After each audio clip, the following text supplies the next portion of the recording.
¿Qué tal, compañeros? Maestra, mi trabajo va en base a la sentencia interamericana de la matanza de Santo Domingo contra el Estado de Colombia, la cual inició por la Comisión Interamericana que sometió la jurisdicción a la Corte en contra de la República de Colombia.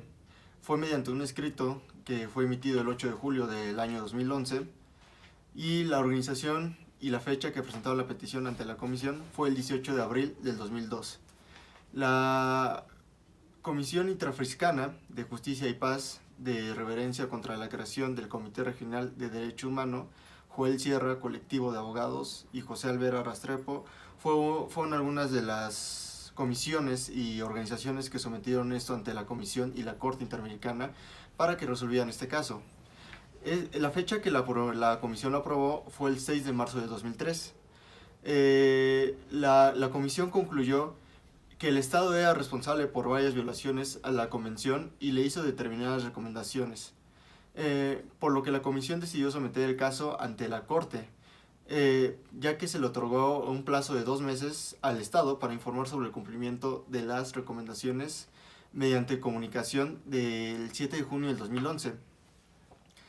Asimismo, el Estado solicitó una prórroga para presentar dicha información al respecto, la cual fue otorgada por la Comisión hasta el 30 de junio del 2011.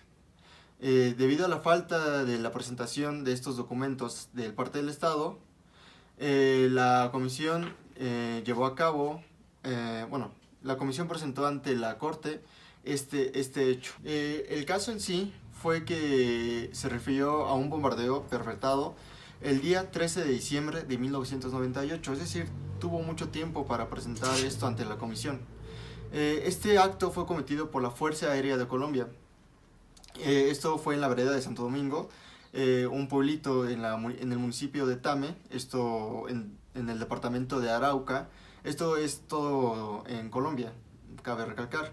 En su informe de fondo de la Fuerza Aérea Colombiana, consideró que el 13 de diciembre de 1998, a las 10:02 de la mañana, la tripulación del helicóptero de la Fuerza Aérea Colombiana lanzó un dispositivo clúster. Este dispositivo clúster es un tipo de bomba de fragmentación que más adelante explicaré lo que es. También es compuesto por 6 bombas de fragmentación y fue lanzado sobre la zona urbana de la vereda de Santo Domingo, lo que resultó en 17 civiles muertos, entre ellos 4 niños y 2 niñas. Fue un hecho muy lamentable en la comunidad, tanto como en Santo Domingo como en Colombia. Y aún así fueron 27 civiles heridos, entre ellos 5 niñas y 4 niños, además de los niños presentados fallecidos. Observó que los miembros de la fuerza pública que tripulaban las aeronaves tenían conocimiento de la calidad de civiles de esas personas. Con posterioridad a la explosión, algunos sobrevivientes y heridos fueron atacados con ametralladoras desde un helicóptero, cuando trataban de auxiliar a los heridos y escapar de la vereda. Esto es una opinión personal. Se podría decir que el Estado no respetó ninguno de sus derechos de estos habitantes y violó muchas garantías del humano. Después la Corte estimó que todo lo anterior generó el desplazamiento de los pobladores de Santo Domingo, luego del cual se dieron actos de saqueo o pillaje a las viviendas deshabitadas. Asimismo, la Comisión le solicitó a la Corte que declare que el Estado es responsable internacionalmente por las violaciones de los siguientes derechos, los cuales son el derecho a la vida, el derecho a la propiedad privada, el derecho de circulación y residencia y el derecho a garantías judiciales y la protección judicial. A lo cual los representantes de las víctimas alegaron que fue una operación contrainsurgente denominada Relámpago 2, esto por parte de las Fuerzas Aéreas Colombianas, desarrollada por la Brigada 18 del Ejército Nacional, ya dicho, con apoyo aéreo de la Fuerza Aérea Colombiana y personal estadounidense. Esto es un importantísimo dato sobre esta sentencia, que este personal estadounidense estaba al servicio de una empresa extranjera en relación con labores de seguridad y vigilancia a esta empresa transnacional, que explotaba petróleo en la zona y tenía una felicitación de recursos, es decir, que tenía dinero para solventar tanto esta empresa estadounidense y al ejército. Cabe recalcar que más adelante se menciona que esta empresa apoyaba económicamente al ejército. El Estado presentó sus excepciones preliminares el 9 de marzo del año 2012. Los días que presentaron sus excepciones preliminares la comisión y los representantes de las víctimas fueron los días 22 y 23 de mayo del 2012. Aquí pasamos a las excepciones preliminares. La primera excepción preliminar fue la falta de competencia ratione materiare. Esto correspondía a una situación típica de conflicto armado, pues el ejército de Colombia mantuvo combates contra la guerrilla de las FARC, Fuerza Armada de la Revolución Colombiana, y esto estipula el Estado que fue a unos 500 metros de la población de Santo Domingo. Por ende, el Estado alegó que las eventuales infracciones y responsabilidad se pudiesen derivar no pueden ser determinadas por la Corte, porque no tiene competencia para realizar este tipo de declaraciones, que están relacionadas con la aplicación del derecho internacional humanitario, dado que el derecho de guerra no está dentro de sus competencias. A lo cual la comisión alegó que el argumento del Estado basado en el contexto de conflicto armado como determinante de la competencia de los órganos del sistema interamericano para conocer un caso resulta inconsciente con lo dispuesto por la Convención Americana, que no establece limitaciones a la competencia de la Comisión y de la Corte para conocer casos únicamente en situaciones de paz, y por el contrario contempla también las situaciones de emergencia. Es decir, que podemos tomar en cuenta su artículo 27 de parte de la Comisión, donde resalta que su informe de fondo no estableció ninguna violación de normalidad a los derechos internacionales humanitarios, ni estableció la responsabilidad internacional del Estado, a lo cual declara la responsabilidad internacional del Estado por tales violaciones y algunos principios del DIH, que resultan útiles y orientadores para establecer el alcance de las obligaciones por parte del Estado y analizan los operativos realizados por la fuerza pública. Es decir, el conflicto armado se consideró que las pretensiones del Estado resultan improcedentes. A lo cual el Tribunal de la Corte Interamericana señala que la Corte carece de una competencia para declarar que un Estado es internacionalmente responsable por la violación de tratados internacionales,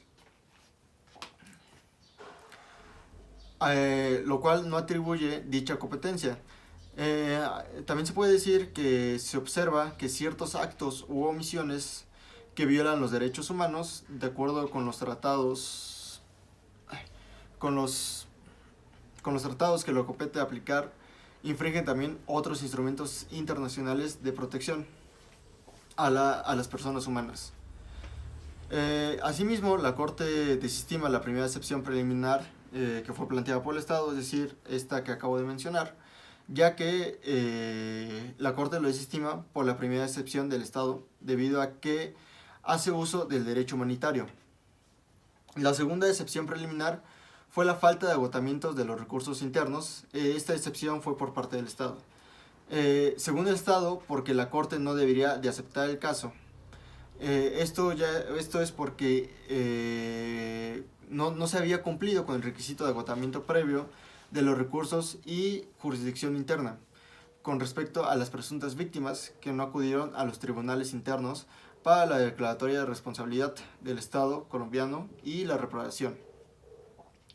Asimismo, el Estado solicitó a la Corte rechazar las solicitudes, debido a que las personas que no agotaron los recursos internos ante la jurisdicción contenciosa administrativa colombiana, la misma que el Estado dijo que era adecuada para obtener la declaratoria de responsabilidad del Estado y la reparación integral de los perjuicios causados, era necesario agotarla, cabe recalcar, lo cual se consideró la Corte ante la segunda excepción preliminar del Estado.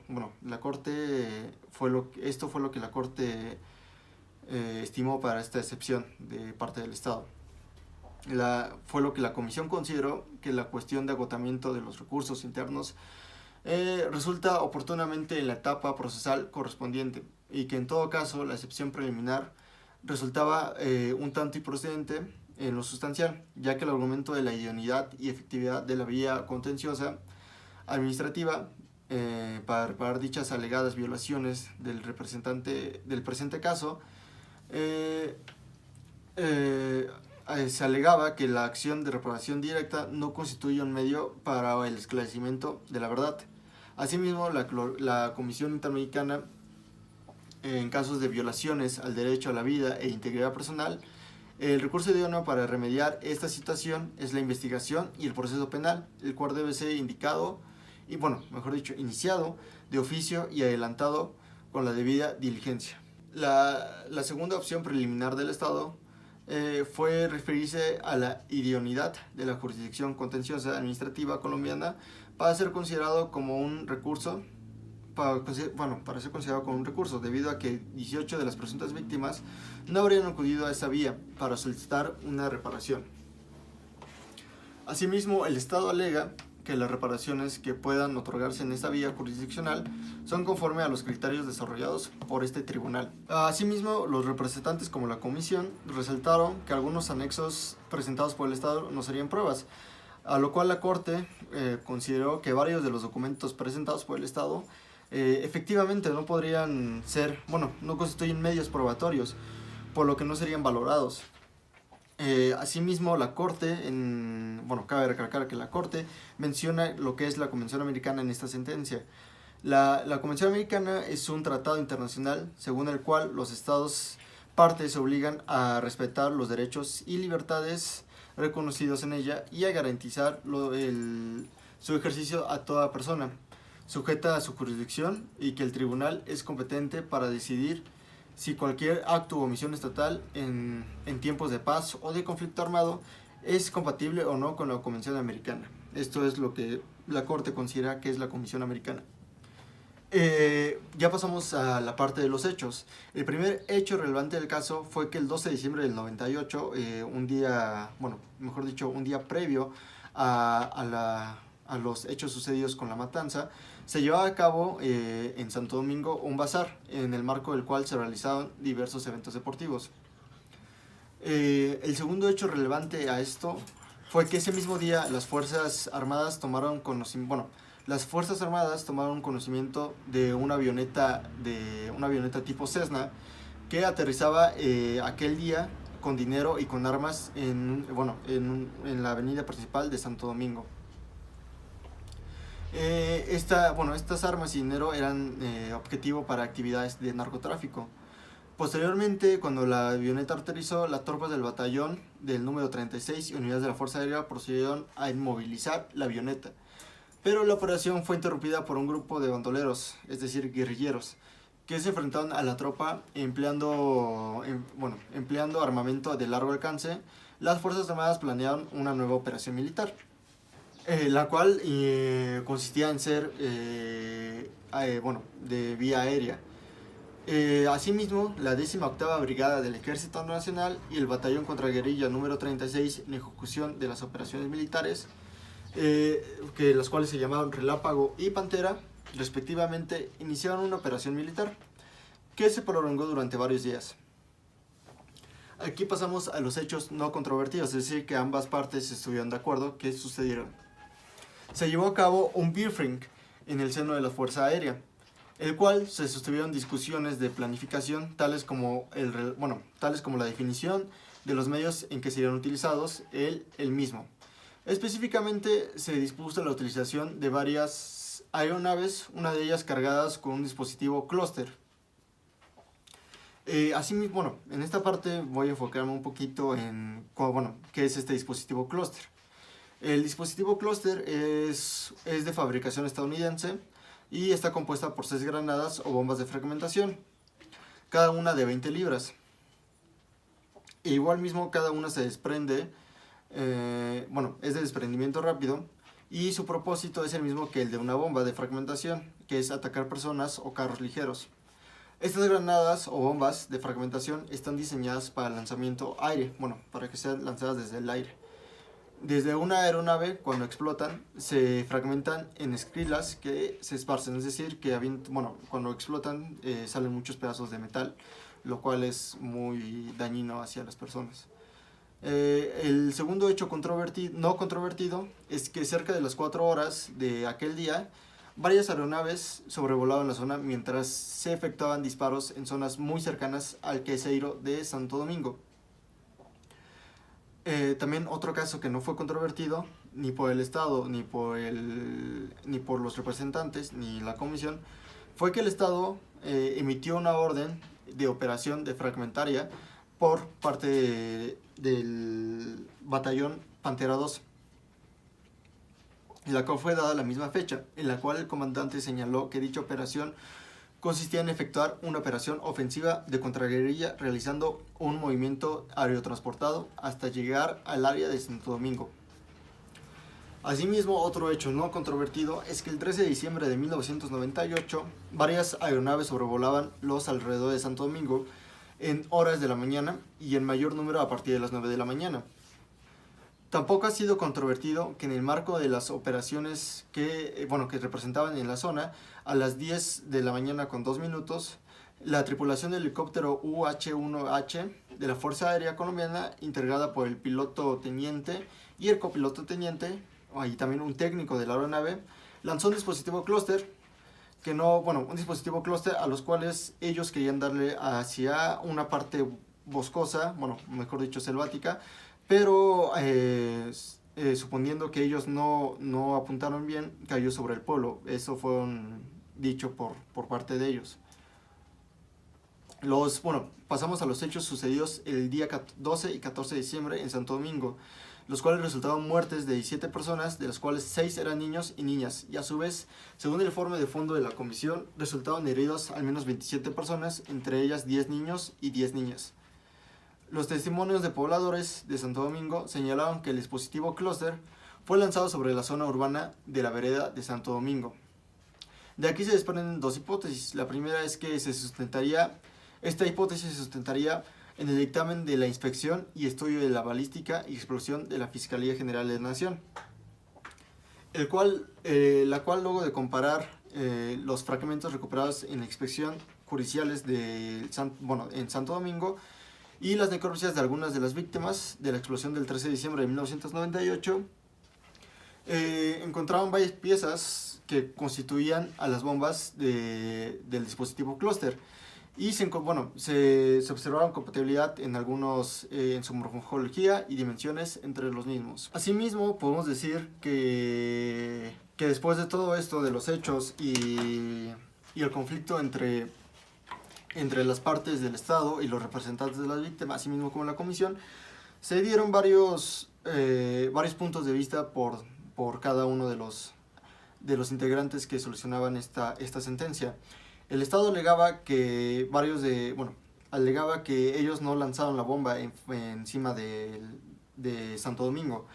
Ellos decían que los grupos guerrilleros habían colocado un camión en la avenida principal y habían puesto una bomba, lo cual explotó y esa fue la causante de las muertes. Esto se desestimó después de los peritos judiciales, los cuales encontraron partes del dispositivo clúster en parte de la comunidad de Santo Domingo, asimismo en los habitantes que habían fallecido ese día. Y de la misma manera, la empresa privada que estaba envuelta en todo esto había otorgado dos aeronaves, un helicóptero y una aeronave llamada Skyview, que esta aeronave tenía la capacidad de grabar y tanto video como audio. En el audio presentado por el Estado se podía escuchar a los militares diciendo que querían aventar la bomba en esta área selvática, pero asimismo estos soldados se equivocaron y lanzaron la bomba sobre la vereda de Santo Domingo, lo cual sustenta la parte dicha de las víctimas, de los representantes de las víctimas. Asimismo, los representantes de las víctimas alegaban que después de ser bombardeados fueron atacados por ametralladoras desde el aire, a lo que el Estado respondió que no tuvieron ningún hecho que representara que fueron disparadas algunas ametralladoras.